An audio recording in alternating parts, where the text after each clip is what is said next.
So hi guys, welcome to my new Friday slot, which is going to be all about scale modelling. This is eventually going to be three scale model slots: Friday, Saturday, Sunday. Friday is going to be all about my own project that I want to get on with. This is obviously the F-14 Tomcat. It's a project I wanted to do for a long time. It's my absolute favourite aircraft of all time.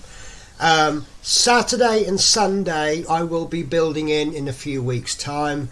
One is going to be hobby basics, so we're going to be starting from the absolute beginning. We're going to be introducing a new tip either every week or every fortnight, and then we'll have another slot where we will take modelling from a zero budget, where you've got absolutely nothing, and we're just going to build things on a budget. So this is my Friday slot. This is my opportunity to do exactly what I want to do. You can't see them because they're in the background, but I have the issue of the stash collection. I currently have about 15 kits on the shelves where I've just gone, oh, I like that.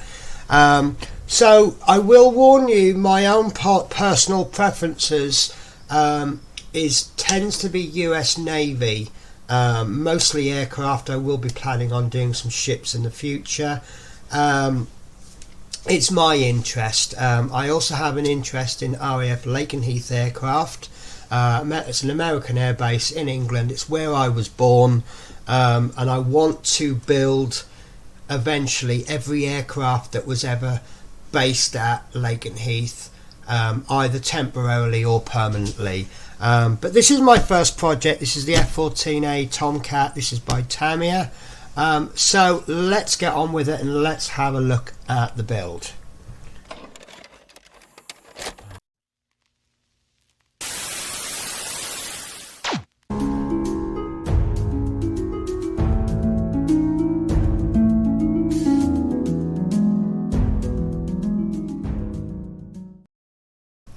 So this is the box now. Because it's my first kit in a very long time, and I don't think this is a beginner kit. I've bought this kit, and I've also bought this book by Glenn Hoover. Obviously I haven't used it yet, but I've had a little look through, and it's called F-14A Model: How to Build Tamiya's F-14A Tomcat Model. What it does is it takes you from the absolute beginning. It looks like a very good book for someone who's never actually done any aircraft at all. Obviously I've got some experience, so hopefully I'll find this really useful. So it goes through the contents of the box, and I'll show you this, then I'll show you the actual box, but I think this actually better describes the box than the actual box does. So it's got all of the bits that comes with it.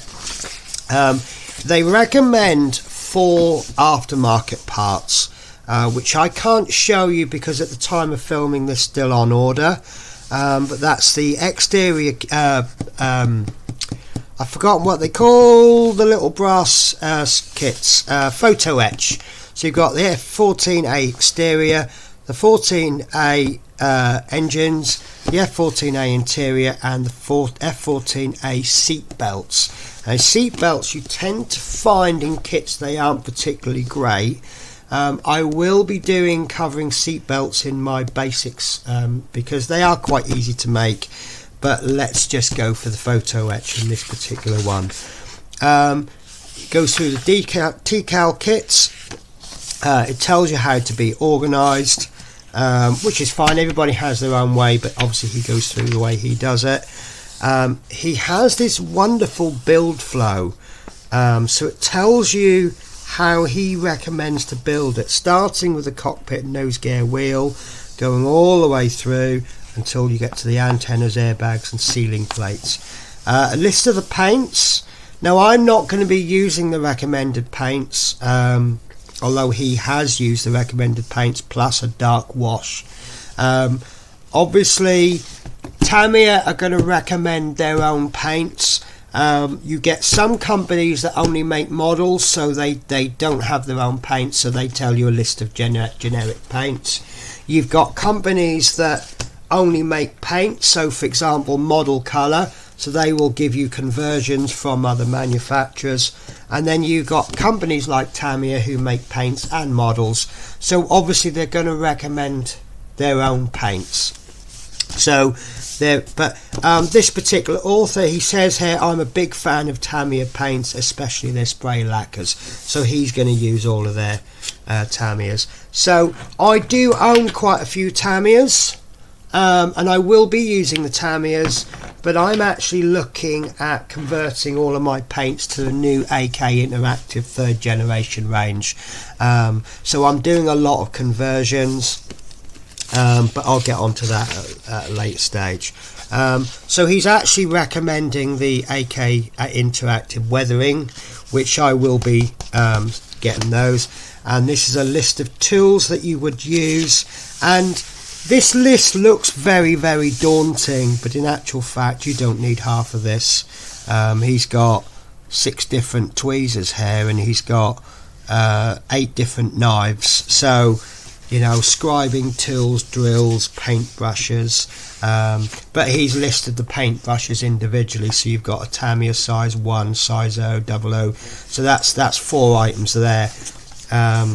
So I mean, obviously you use your own things that you want to use, and here's more stuff like microsol, and then what it does, it lists. So like, this is the very first instruction, so, and then it goes on to the photo etch. So it tells you at what point to put the photo etch in, and these grey areas tend to be photo etch parts. So you see there's lots of white. This is the actual build, and as you can see there is a lot to do, but I really do like this book. If you've never built at all, I would imagine this is fantastic. I did see some pictures somewhere, some actual photos, but I can't seem to find them now. There we are. So there's a photo of the stage up to there complete. It's a shame they're black and white, but black and white obviously is cheaper to produce than colour. And then there's some final build photos, so you can see what you're aiming for. So hopefully that's actually the version that I'm going to do, but I'll come to that in a bit. So let's have a look in the box. So I got this from Amazon, but you can get this from lots of different places. I think I paid something like £75. It has a retail of about £90. £90 works out at about 8 hours pay at our minimum wage. So it gives you an idea of what it's likely going to cost in your country. So the first thing I've done is I've been taking photocopies of the instructions. Now, I know there's some people that like to get me in trouble, so a little bit of a note about copyright law.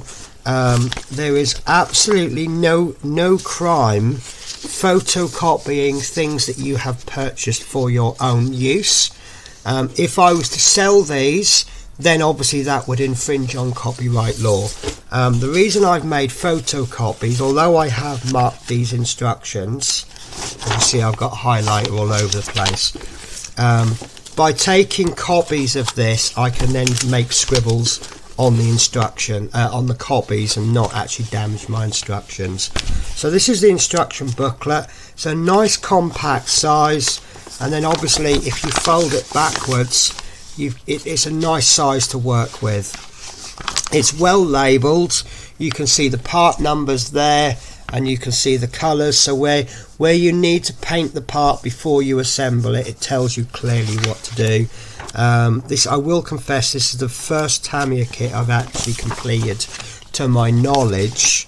I did do scale models as a kid, but all I can remember doing was I remember doing an F-14 in 1:72 scale, but the only specific brand I remember doing was Airfix and Matchbox, and they don't seem to make Matchbox anymore, although I do have a Matchbox kit.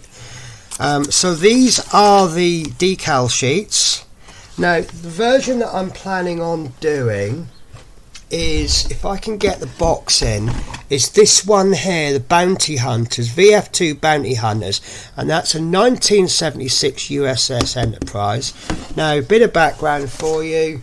I have done a little tiny bit of research, and I tried to find the actual pictures of the aeroplane to make sure they're accurate, make sure the colour codes are correct. Now, I found reference photos for both aircraft, so I'm going to go for the USS Enterprise because that is like the flagship, isn't it? You know, USS Enterprise is a bit more famous than USS Nimitz. But I was very keen on doing the grey and the white colour scheme. A lot of the modern ones are using a tactical scheme now, which is, for all intents and purposes, all over grey. But I do like the grey and the white, so wherever possible I'm trying to get a few grey and white ones in. So I am going to be going for this, and I do like that little band. I just think it sets it off really nicely. But it does have this terrible yellow. I'll get onto that, but that's a chrome yellow, and it's a difficult paint to find unless you're happy to use Tamiya. So this will incorporate these decals, so these decals won't be used, and then obviously you've got all of these Iranian ones won't be used, and then some of these, but a lot of these are common decals. So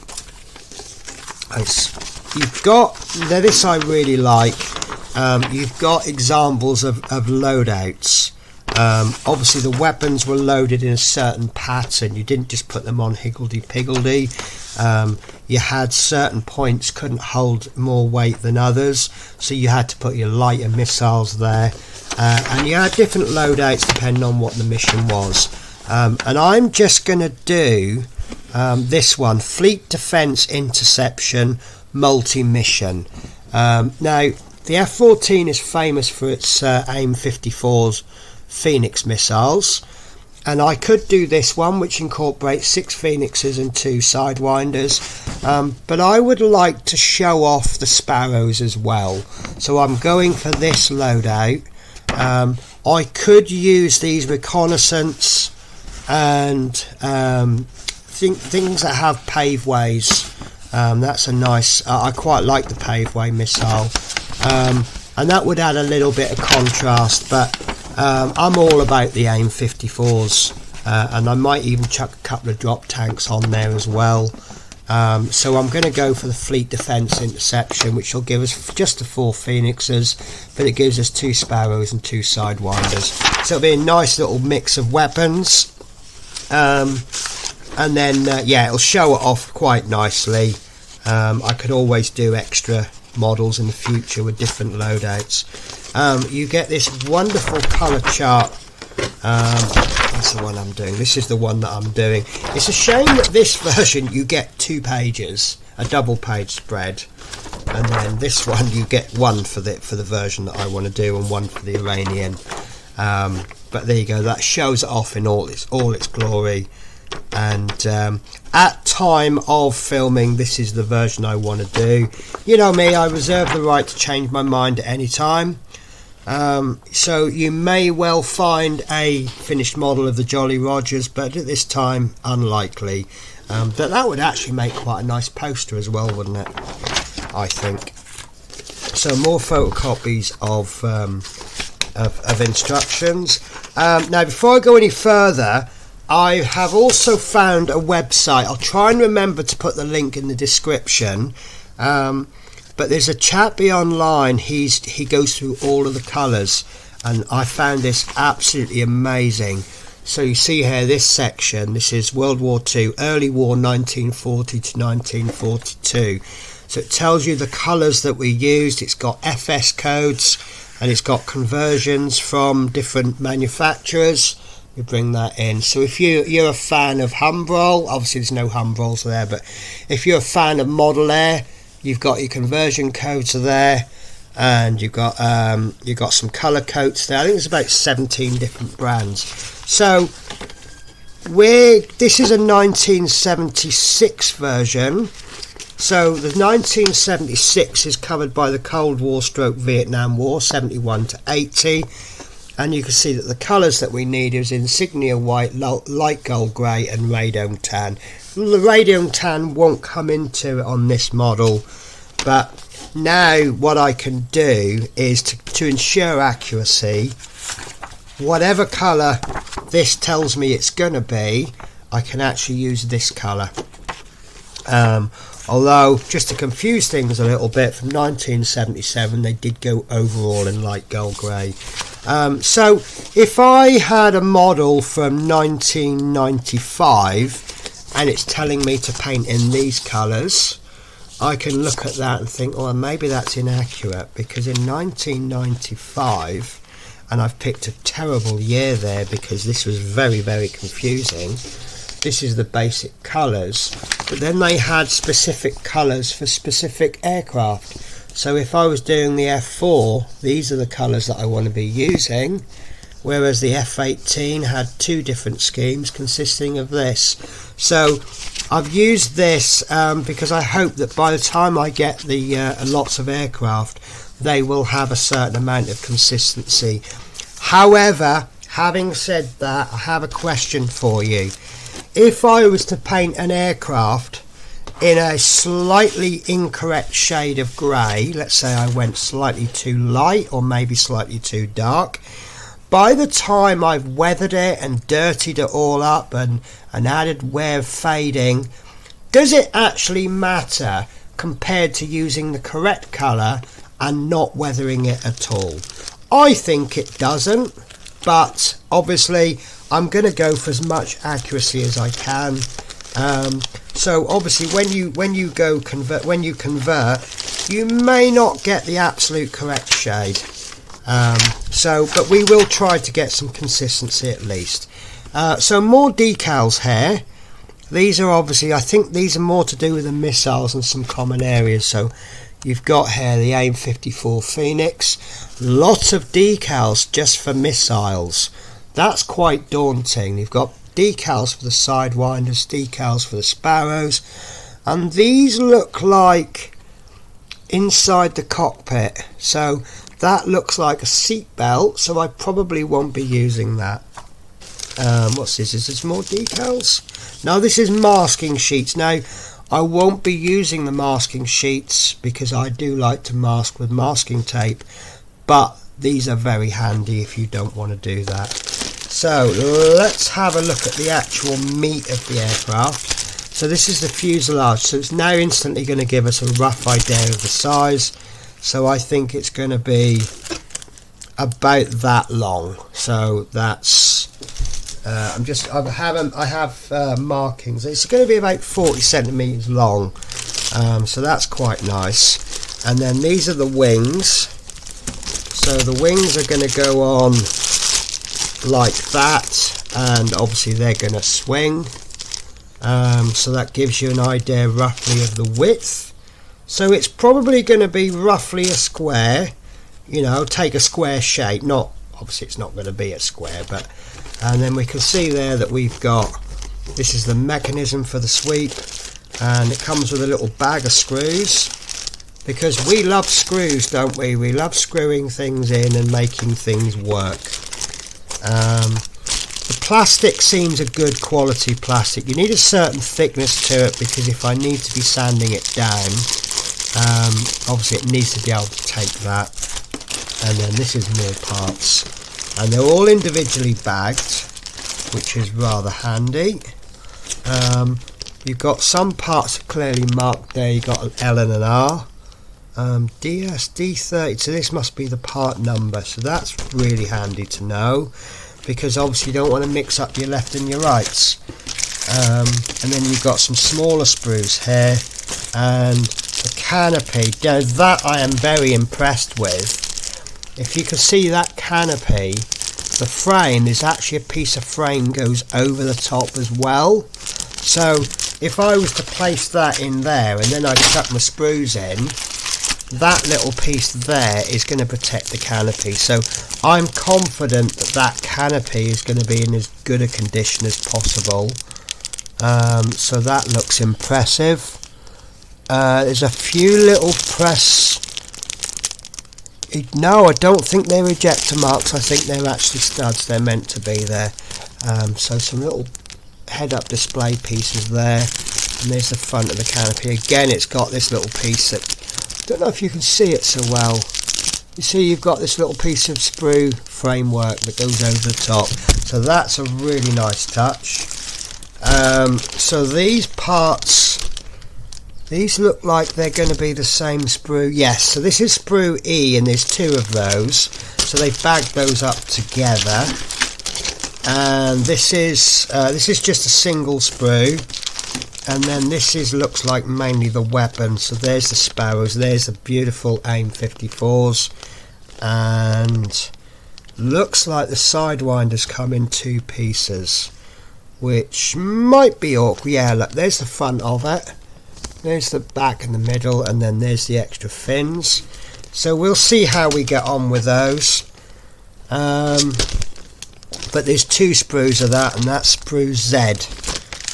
So yeah, so I am rather happy with this. So let's see if we can get the sprues back so that they fit, because that's always the challenge.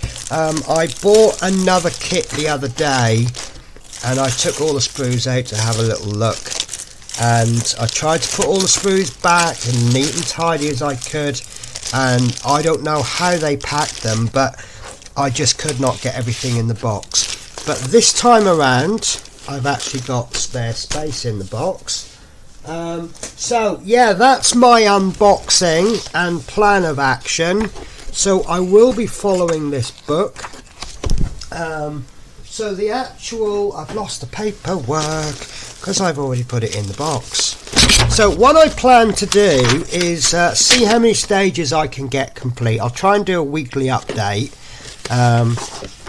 So the plan is that maybe I could do stage 1 and 2 on one build, and then 3 and 3 on another, and then the next video would be stage 4 and then 5. But obviously anyone who's done scale models knows that it doesn't necessarily go to plan like that, because what you'll find is, like for example here, you're painting this in X19.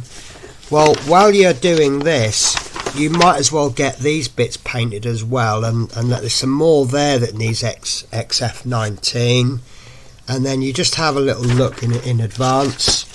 And some of these, it's just easier to build them and then paint them once they're glued together. So yeah, we'll see how this goes. I'm hopeful that it will be a good build. You know me, guys, I will put my absolute effort into doing this, but I'm limited by my skills, which are improving every time I attempt something. It's possibly, but for the sixth time, I'm just adjusting my camera. I've got a little bit of OCD about, there we go. I want the lines parallel with the bottom of the screen. Sorry, I'm going off on a tangent there. So this is my YouTube build number 1, the Grumman F-14A Tomcat. It's by Tamiya. It's scale 1 to 48. There's 3 different markings, and I am using some aftermarket parts. I don't think the aftermarket parts are essential for the build. Obviously it depends on how accurate you want it, but I think you could quite easily get away with not using the aftermarket parts. And I think I will be building another one of these in the future, possibly either this one again. I've heard good things about this. This is apparently a wonderful kit. If it's a really good kit, I'll buy another one in the future. But I'll do, say, perhaps an F-14D, so I'll get conversion kits and conversion decals, and then we can paint it up in a tactical paint scheme, etc, etc. So I did show you this, which is my little reference guide. I'll try and remember to put the link up. I'm also looking at these paints. These are the AK Interactive 3rd generation paints. They do sell them separately, and they sell them in sets. but this is a nice way of, excuse my scribbles, I do all sorts of weird workings out. Let me find the more relevant one. There we go. So these are the colours that I'm going to be using. Not this one so much, because that's for the earlier aircraft, but you see that I'm going to be using the insignia white. Now, insignia white is a very slight off-white.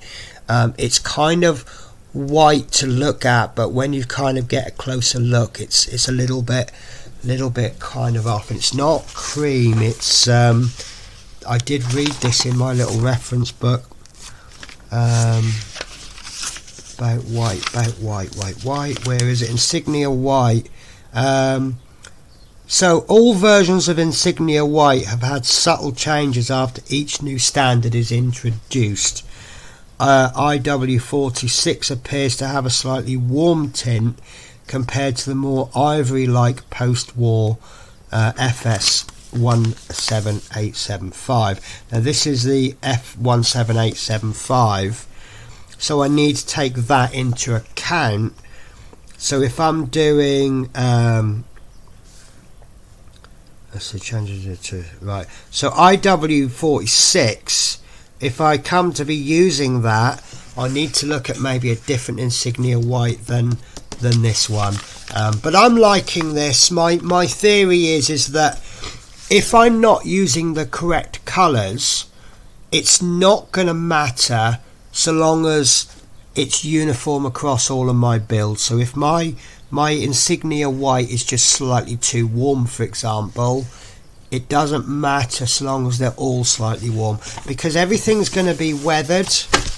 So the original colour is going to be changed. Now, across my range, I will be weathering them differently. Some might be heavily weathered, some might be lightly weathered. It really depends on what takes my fancy. And I tried to keep my builds dynamic. So although I have a plan of action, the plan of action is in my head and it is likely to change. So I might decide to heavily weather this, but then when it comes down to it, but it's going to look used. It's not going to look shiny coming off the production line. So we'll have a quick look at the box art before I finish the video. So nothing too exciting that's more exciting than in the box, but a couple of nice photos. But obviously this box art is designed to sit on the shelf and draw your attention. And you know, if you've gone into the shop to buy a Lancaster, for example, and then this catches your eye, it's designed to make you think, no, I don't want the Lancaster, I want the F-14. Let's see how much hate comments I get as a result of that statement. Two beautiful aircraft, but obviously box art sells. So that's my build that I've got ready. It's my F-14A Tomcat by Tamiya. It does look a wonderful kit, and I'm really looking forward to building it. So be sure to share your experiences. Have you built this model? Have you built this model by a different manufacturer? Do you think maybe I've got the best version of this, or do you think I've got the worst one? I'd love to know your thoughts. So with that, you take care, guys, and I will catch you next week.